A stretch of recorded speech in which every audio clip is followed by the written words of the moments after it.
la gloire, ô ressuscité. À toi la victoire pour l'éternité.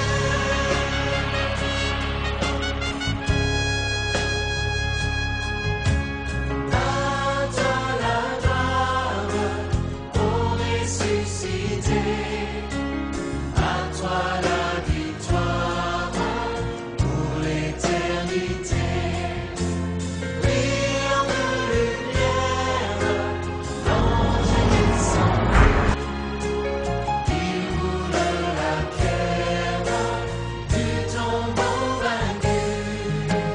À toi la gloire, ô ressuscité.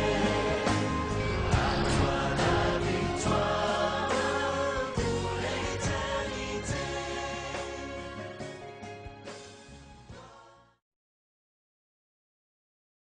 Mesdames, Messieurs, bienvenue à votre émission. Notre désir est de vous parler de la vie éternelle. L'un des désirs ardents de Dieu, notre Créateur, est de nous permettre d'avoir accès à sa vie, à la vie de Dieu, encore appelé le salut éternel. L'une des principales volontés de Dieu est de permettre à l'homme de recevoir sa justice, d'être déclaré juste à ses yeux, et ainsi donc avoir cette dignité de participer au monde à venir. N'est-ce pas que la vie présente, notre vie sur cette terre, cette vie c'est un test de Dieu. Dieu nous éprouve pour voir et si nous allons montrer cette dignité de participer au monde à venir. Alors, lorsque nous lisons les Saintes Écritures, elles nous montrent le désir ardent de Dieu de mettre la vie éternelle à la disposition de chaque être humain. La première lecture auquel je vous invite, nous la ferons dans le livre de la Genèse, où il est écrit que l'Éternel Dieu fit pousser du sol des arbres de toute espèce, agréables à voir et bons à manger, et l'arbre de la vie au milieu du jardin, et l'arbre de la connaissance du bien et du mal. Mesdames, Messieurs, à la lecture de cette partie des Saintes Écritures, nous pouvons d'ores et déjà conclure que si Dieu a mis l'arbre de la vie au milieu du jardin, eh bien cela prouve son intention de mettre en évidence la vie, l'arbre de la vie, et attirer l'attention d'Adam et Ève pour qu'ils portent leur regard sur cet arbre qui est la source de la vie éternelle. Donc, intentionnellement et volontairement, le Créateur met l'arbre de la vie au milieu du jardin, afin qu'il n'échappe pas à la vue de Adam et de Ève. Ainsi donc, le Créateur, notre Dieu, annonce son intention claire et nette de mettre la vie éternelle en évidence au milieu des hommes et pour les hommes. Ce qu'il veut, c'est que chaque être humain ait accès à l'arbre de la vie. Lorsque nous lisons dans d'autres passages des Saintes Écritures, eh bien, particulièrement dans l'évangile de Luc, au chapitre 2, à partir du verset 25, il est écrit ceci: « Et voici, il y avait à Jérusalem un homme appelé Siméon. Cet homme était juste et pieux, il attendait la consolation d'Israël. Et l'Esprit Saint était sur lui. Il avait été divinement averti par le Saint-Esprit qu'il ne mourrait point avant d'avoir vu le Christ du Seigneur. Il vint au temple poussé par l'Esprit. Et comme les parents apportaient le petit enfant Jésus pour accomplir à son égard ce qu'ordonnait la loi, il le reçut dans ses bras, bénit Dieu et dit: Maintenant, Seigneur, tu laisses ton serviteur s'en aller en paix, selon ta parole. Car mes yeux ont vu ton salut, salut que tu as préparé devant tous les peuples, lumière pour éclairer les nations et gloire d'Israël, ton peuple. Alors, la lecture de cette portion des Saintes Écritures nous montre encore là comment Dieu introduit celui qui est appelé le salut, Jésus-Christ son Fils, comment il l'introduit dans le monde. Il l'introduit dans le monde et ce sont ses prophètes, les hommes qu'il a choisis à l'avance comme témoins. Eh bien, ce sont eux qui vont nous donner de comprendre qui est le salut et comment le recevoir dans notre vie. Les hommes que Dieu a choisis selon sa souveraineté, les prophètes, sont les témoins de Dieu, comme quoi Dieu a vraiment introduit le salut auprès des hommes. Simeon, pour sa part, dit: Mes yeux ont vu ton salut. Et la volonté de Dieu, notre Créateur, est de permettre à chaque être humain d'avoir les yeux pour voir, des oreilles pour entendre et un cœur pour comprendre le langage des Saintes Écritures.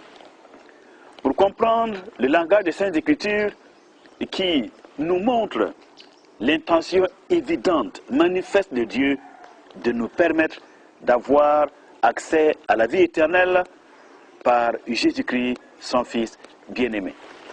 Les prophètes, comme nous venons de les lire dans la personne de Simeon, les prophètes sont témoins de la vie éternelle qui nous a été donnée. Et cette vie, eh bien, c'est Jésus-Christ, la vie éternelle, Jésus-Christ, le salut, Jésus-Christ, celui par qui la vie éternelle devient accessible à tous les hommes. Il est dit de lui qu'il est le salut, salut que Dieu a préparé devant tous les peuples. Non en cachette, mais devant tous les peuples et devant toutes les nations. Il est, verset 32, la lumière pour éclairer toutes les nations de la terre, et il est la gloire d'Israël, son peuple.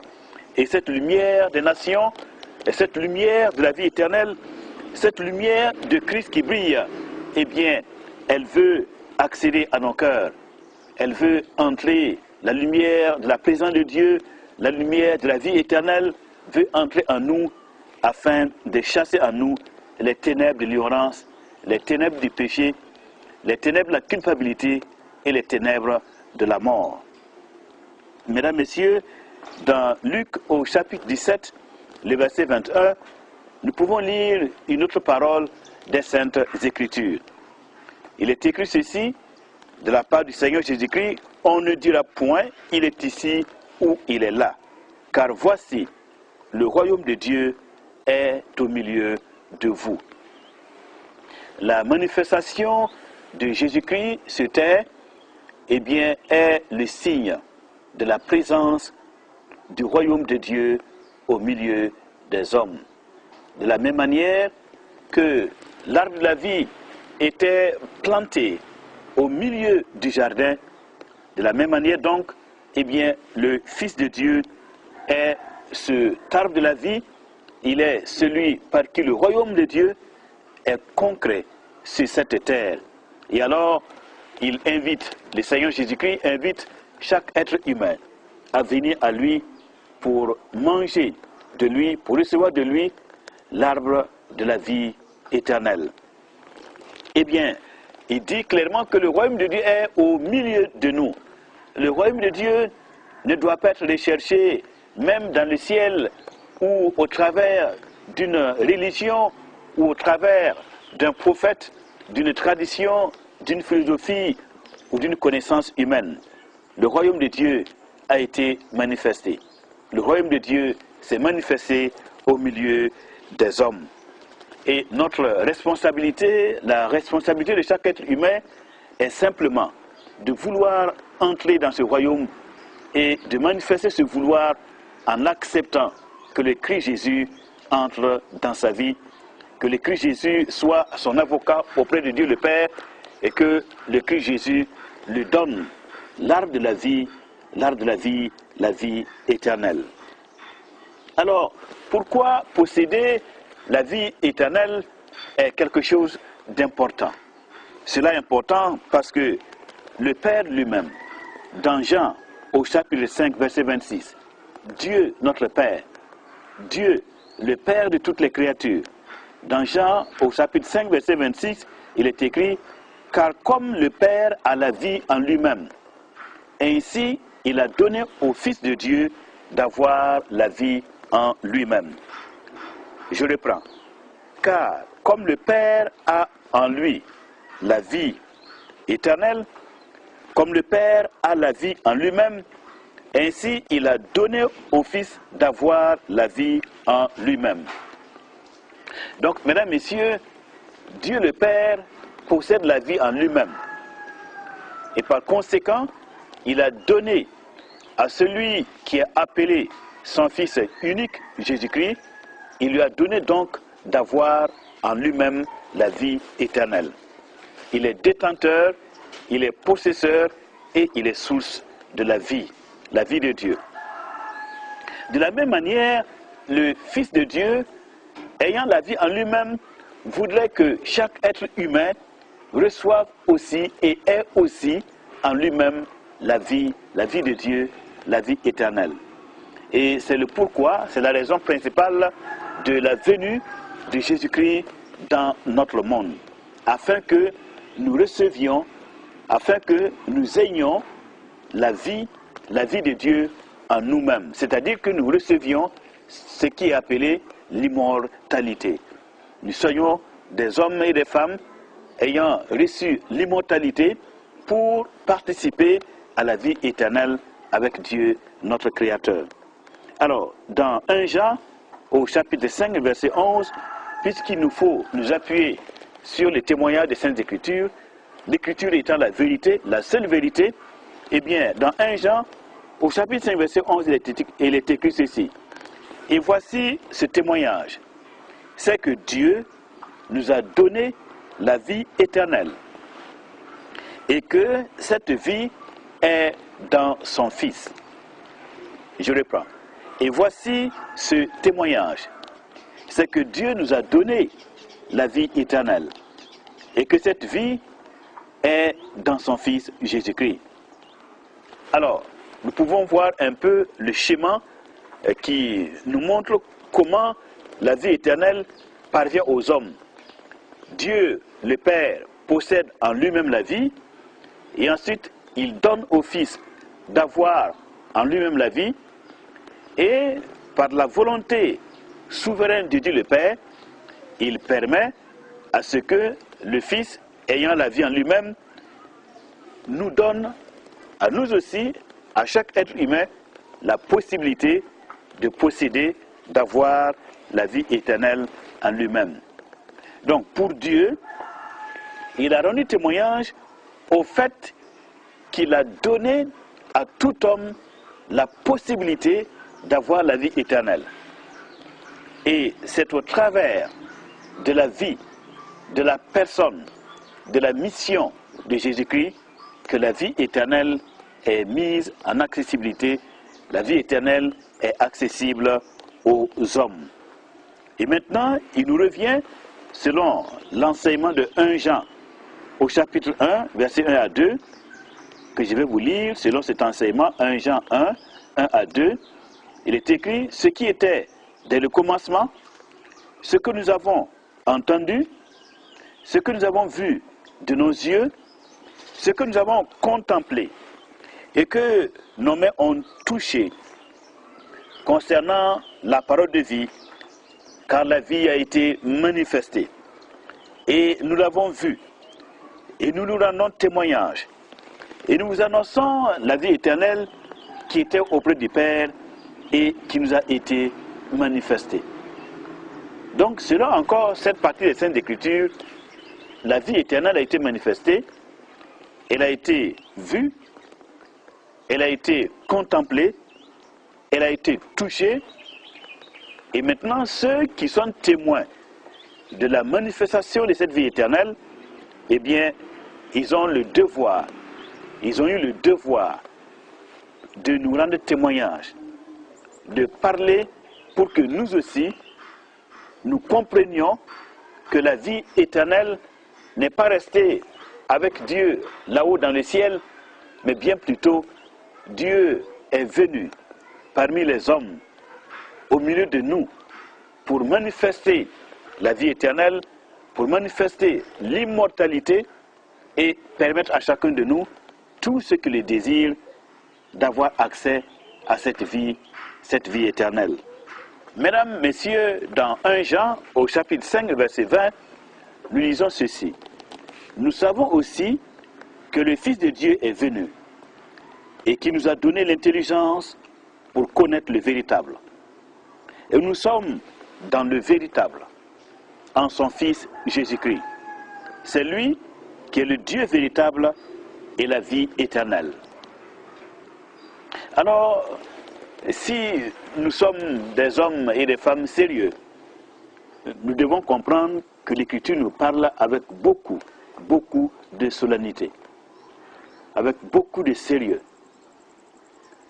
C'est le témoignage de Dieu que les Écritures nous rapportent. Il est dit, nous savons aussi que le Fils de Dieu est venu. Non seulement il est venu, mais ce qui s'est passé, c'est que il nous a donné l'intelligence spirituelle.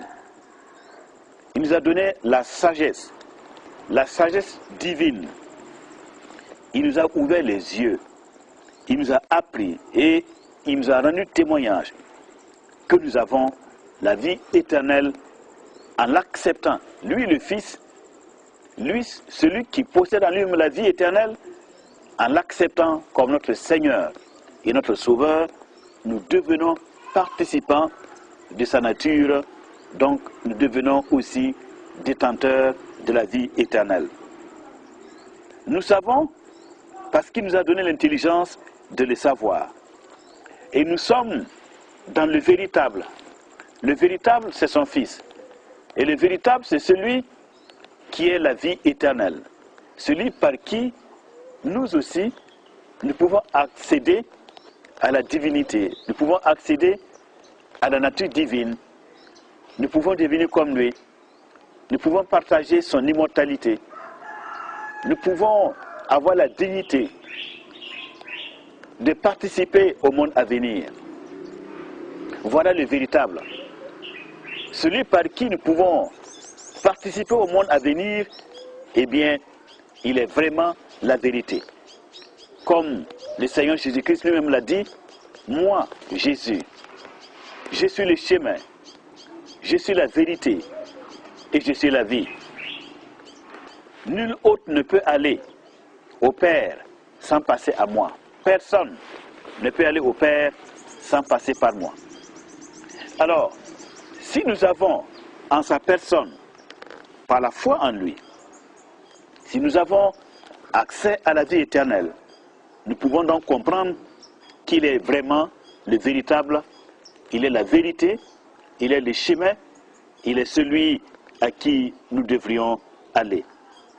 Et dans Jean, au chapitre 1, le verset 12, le Seigneur Jésus continue de nous rendre témoignage quant à sa mission. Il dit, mais à tous ceux qui l'ont reçu, à ceux qui croient en son nom, il a donné le pouvoir de devenir enfant de Dieu.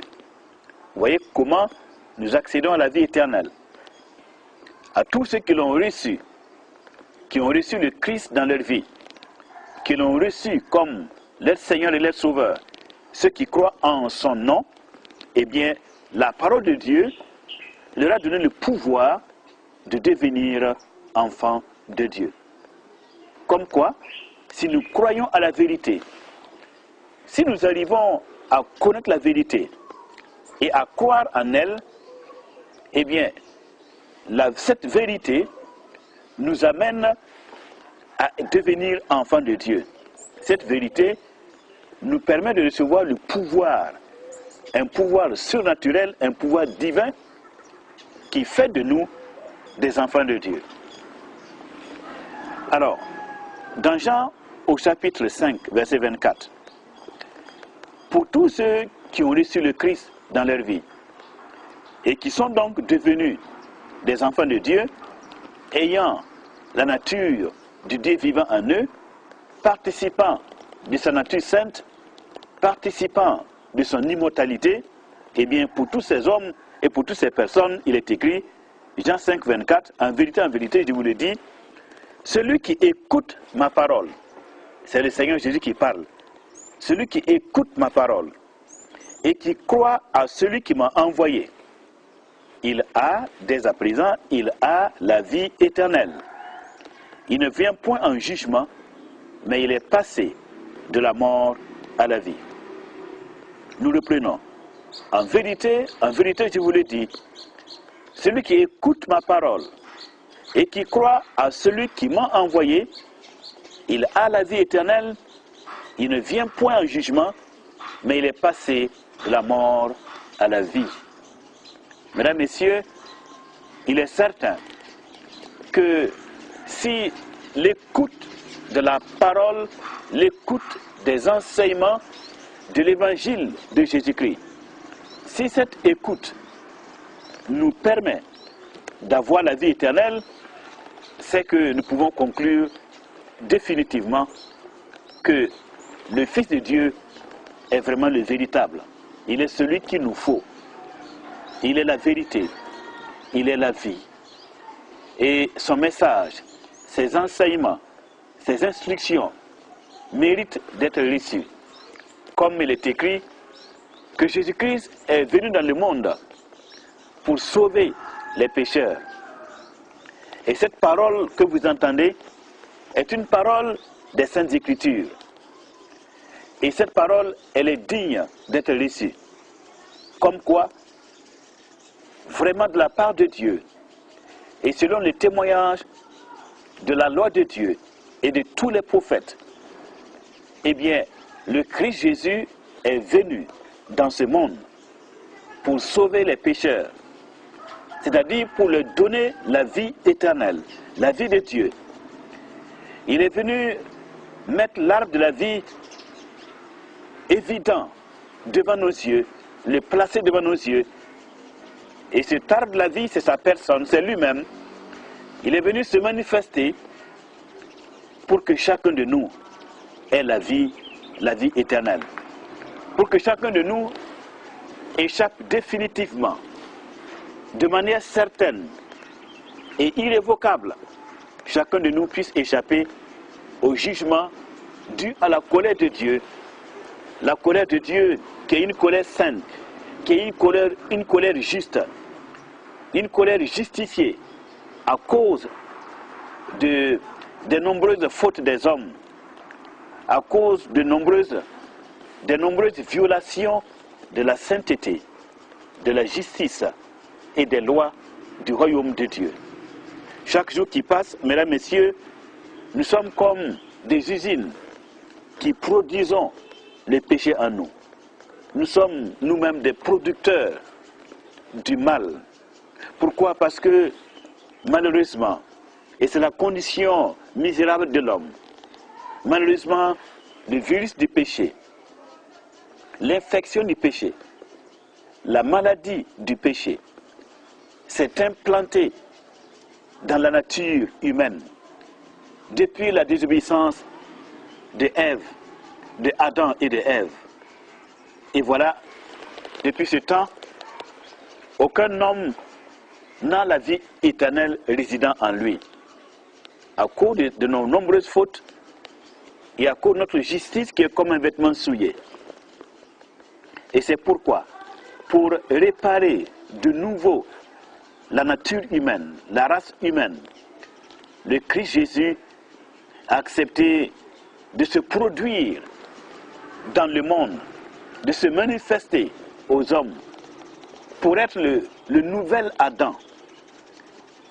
Le nouvel Adam qui, heureusement, cette fois-ci, a remporté la victoire sur le mal, la victoire sur le péché,